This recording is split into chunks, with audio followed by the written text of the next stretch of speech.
He's Dan Gainor of the Business and Media Institute in Washington, D.C. Dan, we've been saying here, how can somebody who lends to a customer be guilty? So what is your theory here? Well, it's not just a theory. We spent 2 divisions of the Media Research Center, ours and the Culture and Media Institute, looked at more than 9 months of network media coverage, how they handled debt. Now, we know Americans embrace debt. We got trillions of dollars, a credit card, mortgage, student loan debt. But when you look at how the networks cover it, what you find is they ignore personal responsibility and flip it around and blame business for debt. 6 times more they blame business than borrowers, and almost 2/3 of the time they ignore the whole concept of personal responsibility.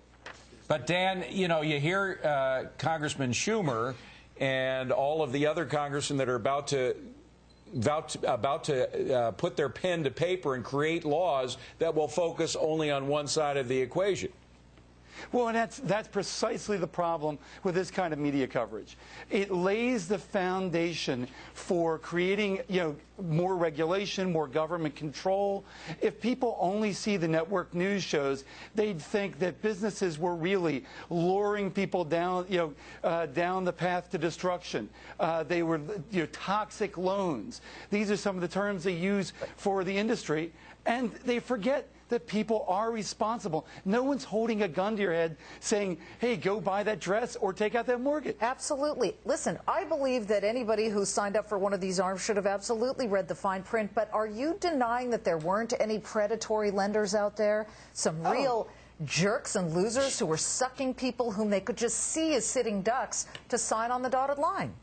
Of course not. There are always examples of bad people in any industry, bad businessmen, bad policemen, bad politicians, probably a lot of the latter. But that doesn't mean that the whole group is bad. In fact, what you find is the vast majority of businessmen are good, honest people who are providing loans, helping people buy the things they want. I mean, we're holiday time here. People want to be buying things. If you're providing credit cards, providing, mortgages for people to borrow, providing student loans so people can go to college, it's a useful service. Well, Dan, let's talk about a specific law that Mr. Schumer wants to implement. He would say that you cannot lend money to anybody unless you have done due diligence and found that they have the ability to pay back that loan. Is there anything wrong with that law?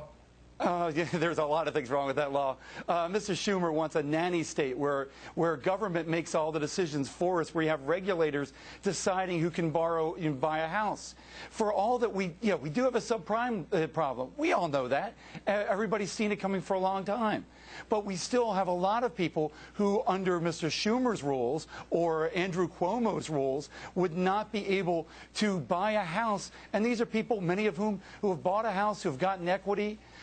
I'm sure Dave Ramsey or Melody Hobson on ABC, these are people who would tell you, if you buy a house, it's one of the best things you can do to secure your financial future. You just can't be an idiot about it. Dan, thank you very much. Thank you.